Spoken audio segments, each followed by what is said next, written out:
pour un épisode sur mes hauts d'été. J'en ai 5 maintenant et je voulais un peu les repasser en revue parce qu'il y en a certains que j'ai tricotés au tout début de mon aventure tricot. Donc voilà, pour vous parler un petit peu des fils, des modèles, est-ce que j'ai bien choisi la combinaison des deux, est-ce qu'il y a des choses que je changerais, et voilà, globalement vous faire un retour et peut-être vous faire découvrir certains modèles. Alors c'est parti! On va commencer par le premier. Il s'agit du Ténia de Caitlin Hunter. Je vous mettrai aussi des petites vidéos de moi en train de les porter, je ne vais pas me changer maintenant. Mais voilà, donc le Ténia, c'est un petit pull qui est globalement assez connu pour sa jolie dentelle. Moi j'avais décidé de le tricoter pour l'été en fait. C'était mon custom d'anniversaire je crois en 2018, donc ça remonte un petit peu.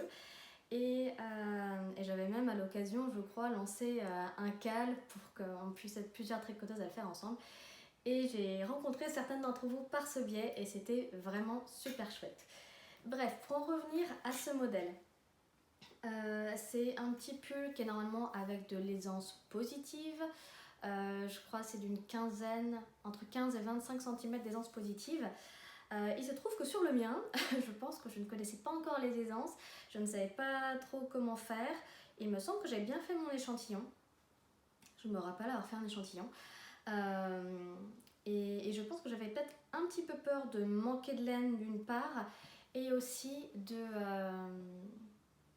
d'avoir trop d'aisance en fait, que ça ne soit pas forcément très saillant sur moi. Donc j'ai choisi la première taille qui est en fait la taille 90 cm, sachant que je fais 86 de tour de poitrine et ça n'a pas énormément changé depuis 2018.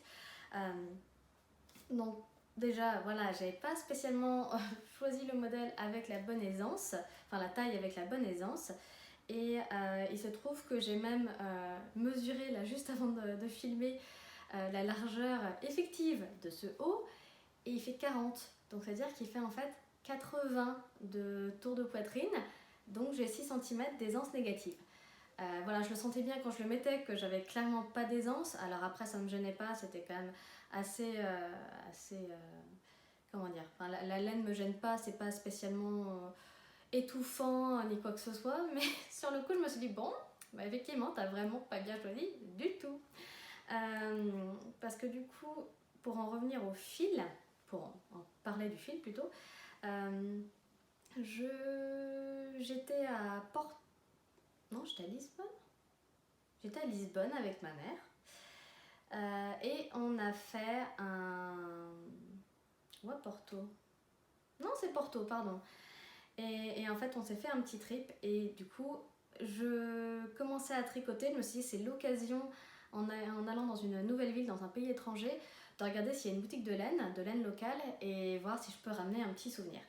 Et du coup, mon choix s'est porté sur la laine de chez Ovella Negra. Alors, je n'ai certainement pas la bonne prononciation et j'en suis vraiment navrée, mais je ne parle pas portugais. Donc, je suis allée dans cette boutique, Ovella Negra, qui fait sa propre laine. C'est de la laine de mouton portugais de mémoire. J'avais choisi la base Victoria, voilà, qui est un 100% laine. Alors, je n'ai plus l'étiquette, malheureusement, mais je suis sûre et certaine que c'est de la 100% laine et ça m'avait pas plus frappé que ça en me disant tiens je vais tricoter un petit haut d'été avec la 100% laine. Bon, c'est tout, on va laisser ça de côté. Toujours est-il que quand je le porte, alors je ne l'ai pas porté là quand il faisait 30 degrés, j'ai pas tenté ma chance, mais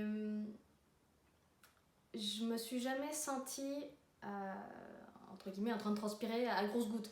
Je l'ai pourtant porté quand on était plusieurs fois à Toulouse, donc il fait quand même très chaud l'été à Toulouse généralement, et vraiment je me suis sentie plutôt bien. Donc comme quoi la laine est quand même pas mal thermorégulatrice, on en parle beaucoup, mais c'est vrai que même pour les hauts d'été, là j'avoue que je ne me rappelais plus que c'était une 100% laine portugaise et franchement elle est très particulière en fait, elle est assez sèche. Et de mémoire, en fait, j'ai une 4e pelote qui me reste. C'est un fil, comment dire, je sais pas si on peut dire mèche. J'ai pas l'impression qu'il soit beaucoup filé en fait. Alors, est-ce que je vais réussir à vous faire un focus? Je ne sais pas. Je ne sais pas si ça va focuser ou pas. Et voilà, toujours est-il que c'est un fil qui n'a pas de retors en fait. Et pour autant, je ne me rappelle pas, mais est-ce qu'il est... Non, il fait un peu comme les laines... comment dire, les plotulopies ou ce genre de brin. Ça se casse facilement, mais voilà, avec un petit peu de salive et de friction, on retrouve un fil solide. Donc pour tricoter ce petit haut, j'ai utilisé donc 3 balles de 50 grammes et je crois que le haut pèse 145 grammes. Donc j'ai utilisé beaucoup moins de fil que préconisé dans le patron. J'ai tricoté avec les mêmes aiguilles que dans le patron, je crois que c'était 3,25. Donc voilà, l'échantillon globalement est bon. Je pense que j'étais peut-être un petit peu trop serrée. Et puis de ne pas avoir choisi la bonne taille, clairement ça n'a pas aidé. Mais voilà, le tissu est quand même plutôt régulier, il est plutôt joli. Voilà, j'ai apprécié le faire. Après, voilà, je vais vous insérer une petite vidéo pour vous montrer de quoi il a l'air quand je le porte. Le seul point négatif que je lui trouve, c'est du coup les emmanchures. Comme j'ai pas choisi la bonne taille, et ben en fait je me retrouve avec des emmanchures qui sont vraiment très serrées. Alors je passe les bras, hein, c'est pas un problème, mais globalement je sens que je suis quand même un petit peu tiraillée. C'est pas le plus agréable du monde. Voilà, mais pour autant moi je trouve que c'est un bon modèle en fait pour les journées chaudes, surtout j'imagine si on le fait dans un fil vraiment végétal, donc il va tenir encore moins chaud, parce qu'il a quand même un beau panneau de dentelle en bas qui fait que on a quand même de l'aération. Et ensuite il y avait des petites diminutions sur le corps, donc qui lui donnent une forme en A, une forme un petit peu trapèze. Et voilà, du coup ça laisse l'air circuler, et donc si on le choisit avec la bonne taille, je pense que du coup on a vraiment cette capacité d'aération et de confort. Donc voilà, en fait, comme j'ai une copine qui habite à Porto, qui fait ses études à Porto, je lui avais demandé de m'envoyer une pelote de Ovella Negra, donc dans ce coloris qui est le coloris, je crois... j'ai 17 en tête, mais je suis plus sûre du tout. Ce sera sur ma fiche Ravelry dans tous les cas. Je lui avais demandé de me renvoyer une pelote, et ça fait déjà très longtemps qu'elle l'a fait, et la pelote est dégoûtante parce que je pense qu'elle est restée dans mon stash avec des laines très poilues, et on a fait le déménagement, etc. Donc je pense qu'elle a récupéré quelques petites fibres d'autres écheveaux ou pelotes, mais toujours est-il que en fait j'aimerais bien le reprendre. J'aimerais beaucoup le reprendre, en fait reprendre le haut. Je sais pas si je reprends tout et que je le fais dans une taille adaptée, dans la taille avec les anses préconisées, ou si je détricote juste jusqu'en dessous des bras, donc au niveau de la séparation dos devant, pour agrandir l'emmanchure, et après peut-être faire d'ailleurs des manches un petit peu plus longues, parce que là c'était vraiment parce qu'il me restait 3 fois rien de mémoire. J'imagine que j'ai passé 5 grammes peut-être dans l'échantillon, ça me paraît beaucoup, mais ce serait pas étonnant non plus. Et ouais, faire des manches un petit peu plus longues, je me dis, voilà, j'hésite, je sais pas, qu'est-ce que vous en pensez? Est-ce que je vais plutôt juste détricoter depuis la séparation dos devant pour agrandir l'emmanchure, ou est-ce que je le reprends entièrement pour le faire dans une taille adaptée? Ce serait plutôt pas mal. Après pour le coup, j'hésite, parce que je crois que c'est les tailles les plus petites, c'est 90 et 106,5. Sachant que donc je fais 90, donc si je fais 106 ça me fait 20 cm d'aisance, qui est la préconisation. Toutefois, j'aime bien le fait qu'il soit un peu plus près du corps que ce qui est donné dans le patron. Donc est-ce que je fais la taille 90 et après je fais l'emmanchure de la taille 106? C'est aussi possible. Donc à réfléchir, mais étant donné que j'ai une pelote entière, je me dis j'ai quand même de quoi faire. Et je me suis aperçue en fait en sortant mes hauts d'été que celui-ci avait été abîmé. Alors je ne sais pas du tout par quoi, si justement le fil s'est juste cassé. Hop. Si le fil s'est juste cassé, c'est accroché dans quelque chose, et voilà, comme il peut être assez fragile, voilà, il s'est vraiment... le caston s'est cassé, c'est vraiment le caston en plus. Hein. Je trouve ça vraiment horrible parce que c'est un bottom-up en plus, donc comment dire, c'est un petit peu rageant. Et là, je ne suis pas sûre de réussir à le récupérer sans faire un espèce de truc pas joli. Donc ça pourrait être l'occasion de le refaire, de refaire mon échantillon correctement et voilà, et en fait de refaire ce modèle que j'ai vraiment beaucoup aimé. Donc je vous le recommande. Et je vous recommande également cette laine si jamais vous allez à Porto. Ils avaient des couleurs absolument magnifiques. Je ne m'y connaissais pas encore très bien en laine, donc heureusement j'ai pas acheté des quantités folles. De toute façon j'avais qu'une valise cabine, donc je ne pouvais pas ramener des quantités folles. Mais en tout cas, ils étaient adorables. Ils parlent très bien anglais. Et voilà. Et ce fil là, franchement, je me dis pour l'été, c'est un fil fingering. Il est vraiment super chouette. Voilà, un peu sec. Il est assez sec. Donc effectivement, si vous préférez de la mérino, je suis pas sûre que ce soit le meilleur fil pour vous. Mais en tout cas, il me tient pas spécialement chaud. Il est plutôt agréable à tricoter. La seule chose, peut-être qu'il faudrait vous dire aussi, c'est que comme pas mal de laine rustique, et ben en fait il y a des espèces de petits brins de je ne sais pas quoi, de paille, je ne sais pas. Je ne sais pas ce que c'est. À plusieurs endroits il y en a, parfois je les enlève. C'est un peu le jeu en fait des laines rustiques d'avoir ces petits brins. Moi ça me gêne pas du tout, c'est pas ça spécialement qui va gratter. Donc je suis quand même contente de ce modèle. Je le referai avec plaisir, que ce soit dans cette laine là ou dans une autre. Je le garde, de toute façon il est dans ma bibliothèque, donc il n'y a pas de souci là-dessus.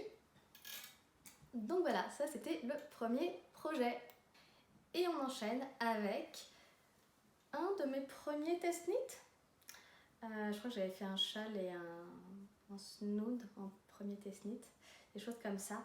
Et au tout début, quand je commençais à tricoter, j'ai quand même tricoté en test plusieurs modèles de Mylène que vous connaissez sous le pseudo de Folie Ordinaire et qui a sorti le magazine Knitness, qui a des patrons absolument magnifiques, toujours très recherchés avec de la texture. Elle a souvent des torsades, des choses comme ça. J'aime énormément son travail et elle est adorable. Donc voilà, ça c'était un des premiers test knit. Il s'agit du top Corbetti. Le top Corbetti, donc vous le voyez, c'est un haut à bretelles assez large qui a un joli panneau de dentelle juste au niveau du décolleté et le même principe en fait avec des jetés sur les côtés du top. Donc voilà, donc ça donne aussi de l'aération, c'est plutôt chouette pour l'été. Ça se commence par, je crois, les bretelles. Parce que j'ai fait un grafting. Là, je vois un grafting qui est pas très beau, une couture. Non, un montage provisoire. Non, il doit y avoir un montage provisoire, je pense que c'est pas si visible. Donc voilà, on va commencer par les bretelles. Donc toutes les bretelles depuis le dos, hop, on vient faire le devant, le raccorder. On vient certainement faire une petite partie du dos, puis on joint en rond et on tricote voilà, jusqu'à une certaine hauteur avant de commencer la partie en dentelle. Alors je vais prendre mes anti-sèches. Hop. Parce que j'ai un doute sur l'échantillon. J'ai un doute sur l'échantillon de ce top. 22 mailles et 30 rangs, donc c'est bien un top en DK, c'est bien ce qui me semblait. Je l'ai quand même tricoté en 3,5. En 3,5, sachant que j'utilisais un fil un peu particulier. C'était la laine de chez Léna Mouret, que j'avais reçu dans le seul écrin que j'avais commandé à l'époque. L'écrin de laine, elle faisait pas mal de box de laine, avec d'autres petites choses, des petits accessoires, etc. C'était plutôt chouette. En tout cas, cette box, je l'ai beaucoup aimée. Et dedans, j'avais, je crois, 2 échevaux de la base Iris, mais en épaisseur Dickey. Donc c'est une base qui a, je crois, du lin, de l'alpaga lin, non, pas alpaga, chameau je pense. Alpaga ou chameau, j'ai un doute. Et lin, alpaga et la soie. Donc c'est globalement une majorité de fibres végétales. Et c'est pour ça, en fait, je pense que déjà, d'une part, ça m'a un petit peu surpris, ce fil végétal. C'était la première fois que j'en tricotais et en fait, j'avais pas vraiment fait attention que c'était une fibre végétale. Donc, je me suis dit que c'était quand même bien pour l'été. J'ai été pas trop bête sur ce point-là. Mais par contre, effectivement, un fil d'écam et que j'ai tricoté en 3,5 et j'ai bien eu l'échantillon de 22 mailles. Donc, comme quoi, en fait, les fibres végétales, il faut vraiment faire attention parce que c'est assez versatile, en fait. On peut en faire pas mal d'échantillons qui sont tous très jolis. Donc voilà, donc là pour ce fil là qui est très agréable, très doux, il a un petit duvet, il a un joli petit duvet et c'était le coloris un kangourou à la plage. Hop. Donc voilà pour ce petit haut. Je l'ai tricoté en taille 38. D'accord, je le tricote en taille 38. Qui doit certainement être la deuxième, troisième taille peut-être. Voilà. C'était de mémoire un top qui avait peu ou pas d'aisance. Là, de ce que je vois, j'en ai pratiquement pas.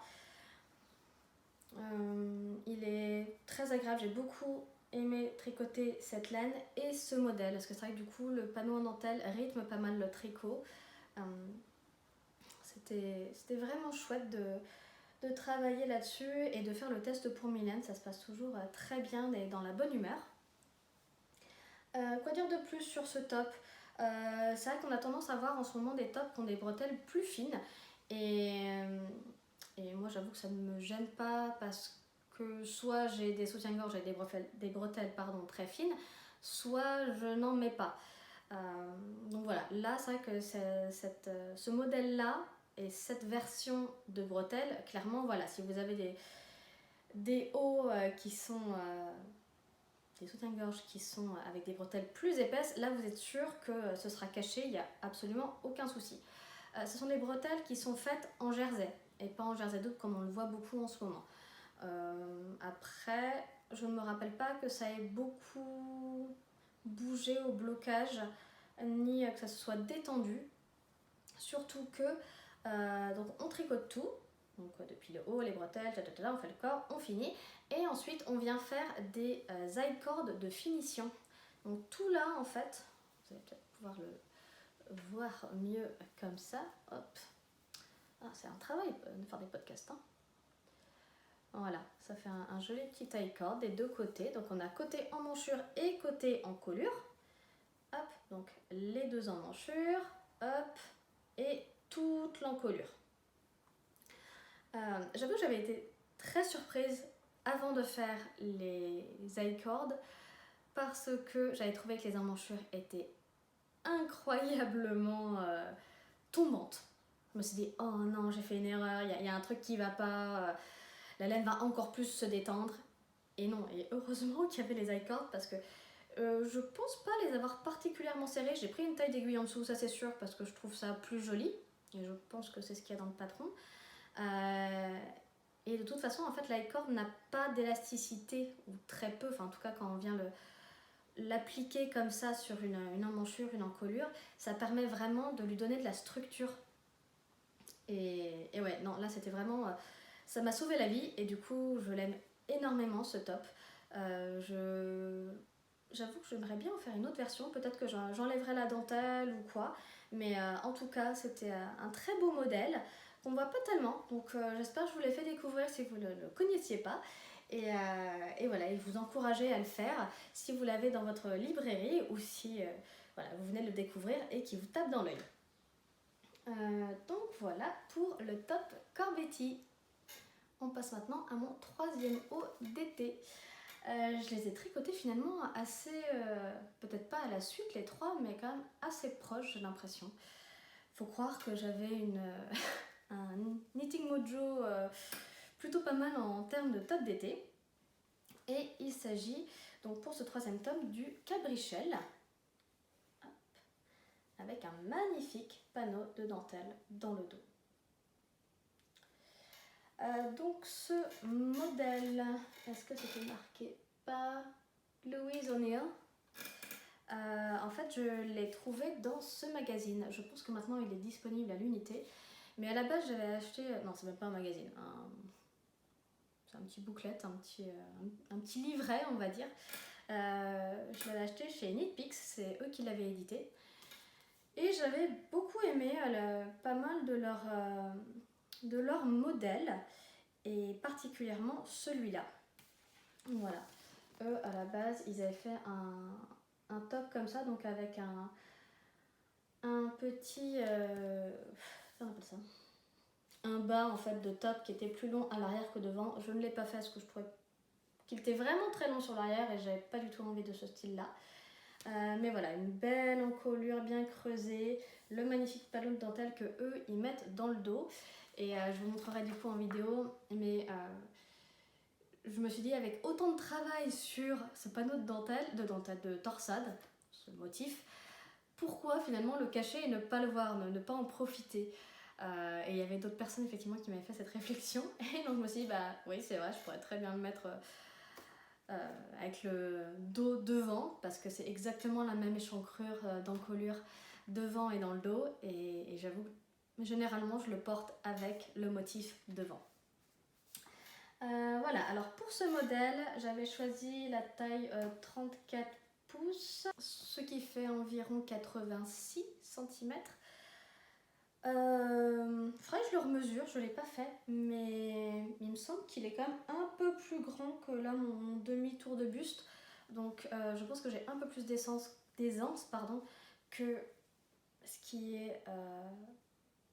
Enfin, j'ai pas exactement la taille qui est indiquée dans le patron. Toujours est-il qu'il me va très bien, je l'aime énormément.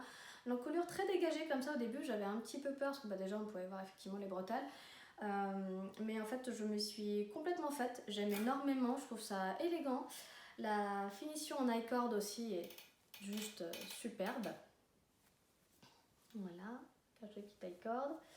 Et du coup on a les petits mancherons avec une jolie dentelle, et on retrouve la même chose en bas du pull. C'est exactement la même dentelle.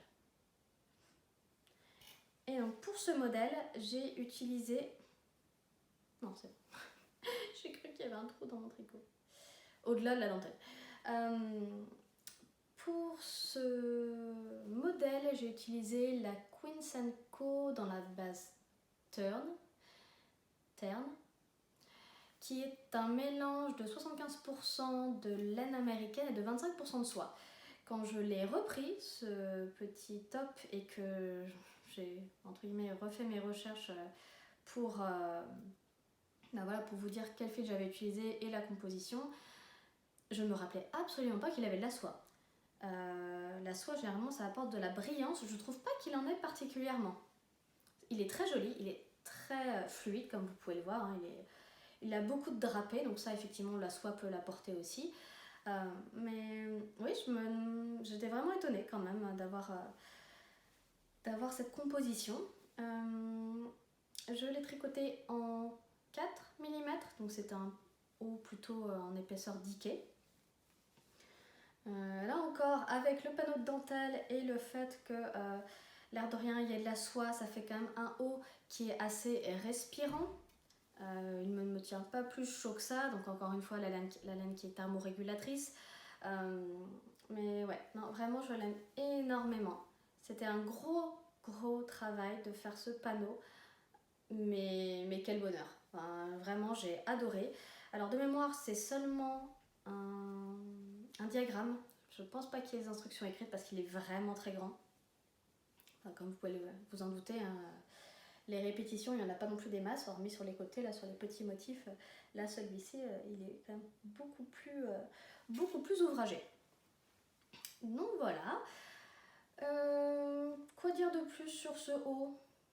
Je l'aime beaucoup, il me tient pas chaud, il est respirant.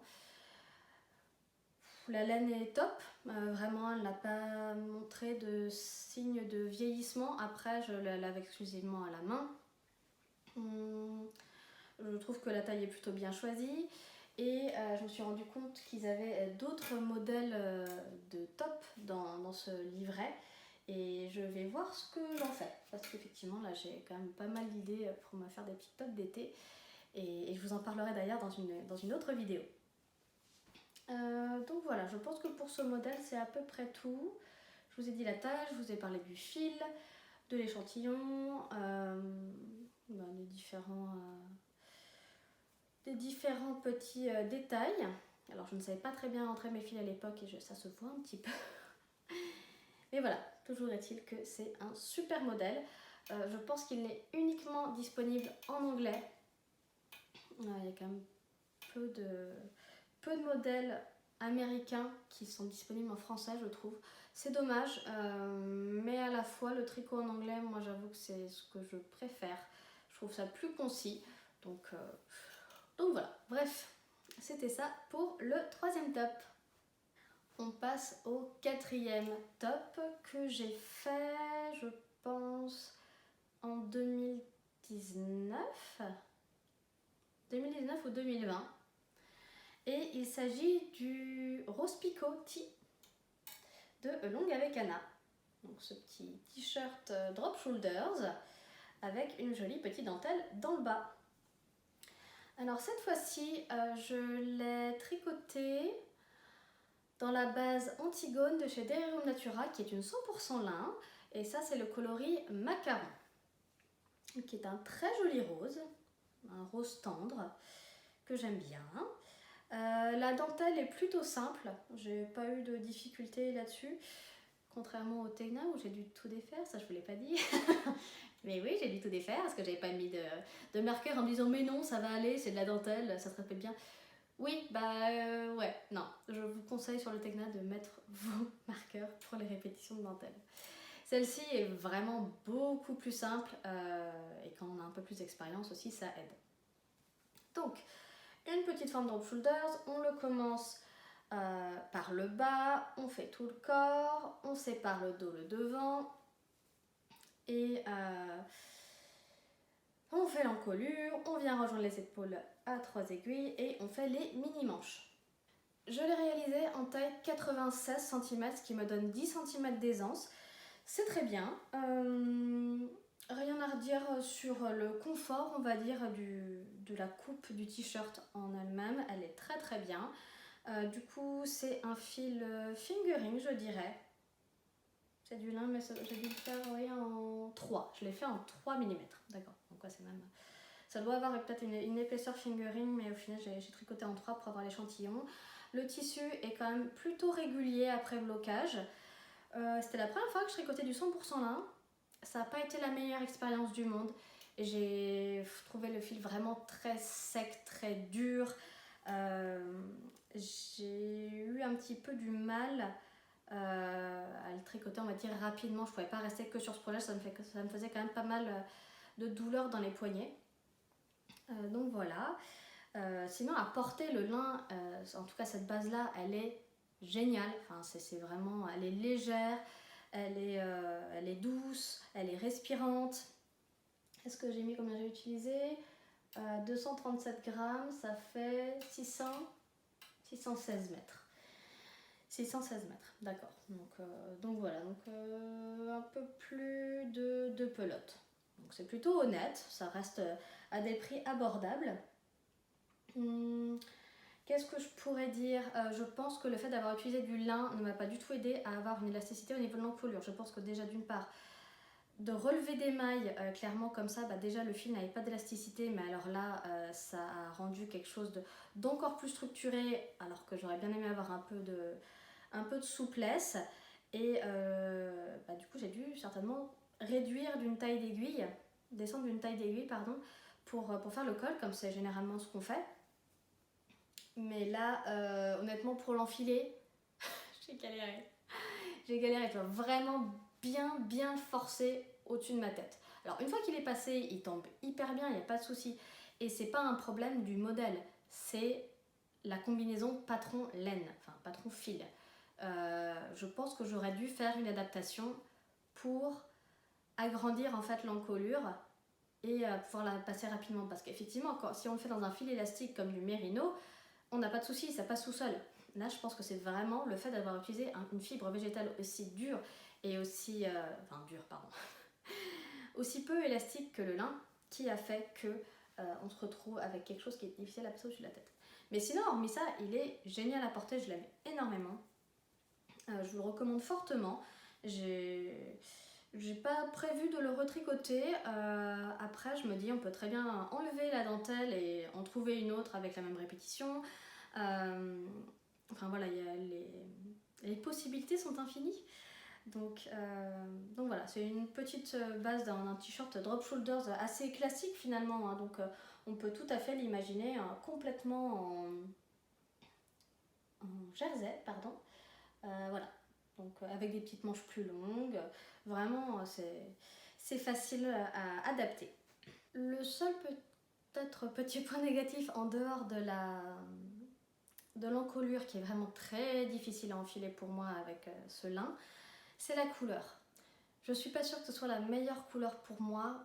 Voilà, j'ai une peau pâle, je prends très peu le soleil, je rougis vite et je suis pas sûre que ce soit la meilleure des couleurs pour moi. Donc je suis en train d'activement réfléchir à le surteindre. Alors après c'est du lin, c'est pas de la laine, donc j'ai déjà fait de la teinture de laine, teinture naturelle. Mais du coup je me pose la question, comment faire et quelle couleur surtout, parce que bon, ça reste une couleur pâle, donc ce sera je pense pas trop difficile, mais il faut je pense avoir conscience et connaissance pas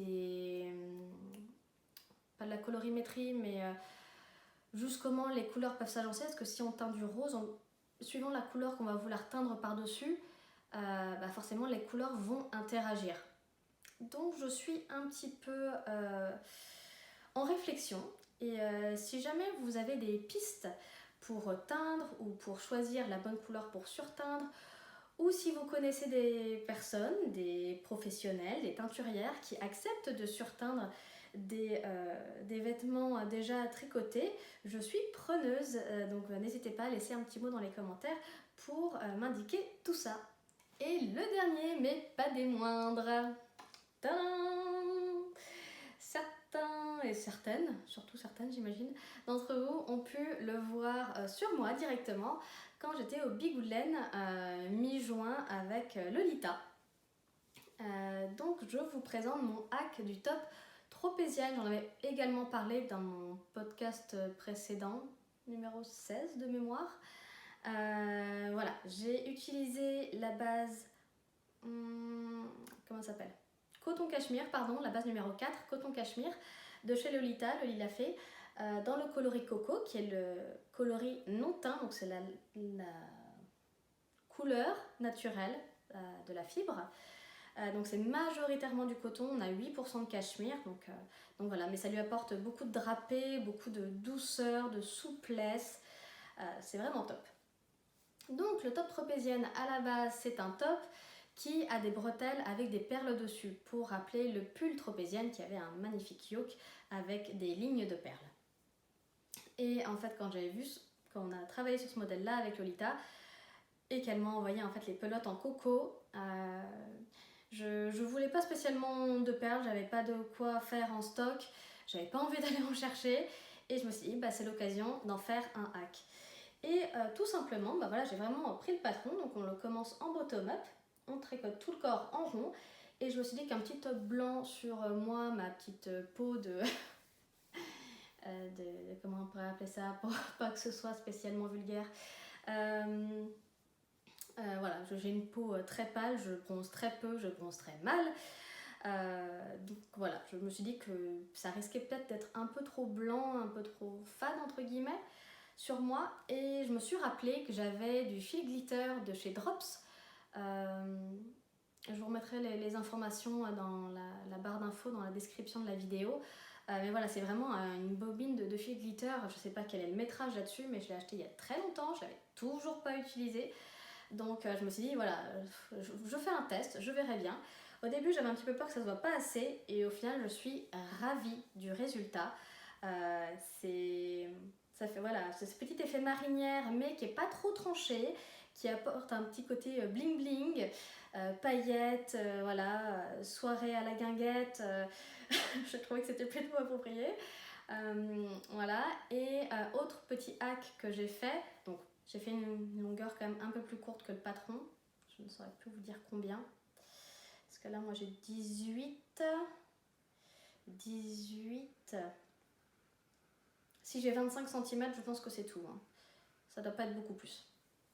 Bref, du coup l'autre petit hack que je voulais faire, c'était faire une bretelle nouée. Je l'ai vu sur plusieurs tops et je trouvais ça très joli. Alors après je me suis dit que les 2 épaules ça risquait d'être un petit peu too much vu qu'on était déjà un petit peu voilà, sur un top, comment dire, c'est pas le plus discret du monde quand même. Bon, il y a pire, mais c'est pas le plus discret. Donc je me suis dit, un seul, ça suffira, ça lui apportera une petite touche d'originalité et ce sera très bien comme ça. Donc voilà, je fais une bretelle, entre guillemets normale, en jersey double, que j'ai fini par un grafting de l'autre côté, dans le dos. Et sur l'épaule gauche, du coup, j'ai fait deux longues bandes de jersey double qui font 30 cm à peu près. Voilà, et du coup après je les ai noués. Là c'est un nœud qui ressemble à rien, mais c'est pas grave. Quoi dire de plus sur ce modèle? On a bien soigné les finitions avec Lolita, avec une jolie petite torsade quand on sépare les 2 demi devant et les 2 demi dos, ou l'inverse, hein, je ne sais plus dans quel sens je suis.